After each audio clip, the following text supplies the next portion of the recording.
بسم اللہ الرحمن الرحیم۔ اس بیان میں کہ علم کس طرح اٹھا لیا جائے گا، ہم سے اسماعیل بن ابی اویس نے بیان کیا، ان سے مالک نے ہشام بن عروہ سے، انہوں نے اپنے باپ سے نقل کیا، انہوں نے عبداللہ بن عمر بن العاص رضی اللہ تعالی عنہما سے نقل کیا کہ میں نے رسول اللہ صلی اللہ علیہ وآلہ وسلم سے سنا، آپ صلی اللہ علیہ وآلہ وسلم فرماتے تھے کہ اللہ علم کو اس طرح نہیں اٹھا لے گا کہ اس کو بندوں سے چھین لے، بلکہ وہ پختہ کار علماء کو موت دے کر علم کو اٹھائے گا، حتیٰ کہ جب کوئی عالم باقی نہیں رہے گا تو لوگ جاہلوں کو سردار بنا لیں گے،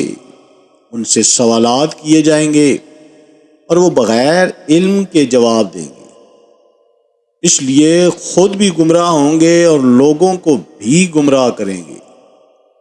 فربری نے کہا ہم سے عباس نے بیان کیا، کہا ہم سے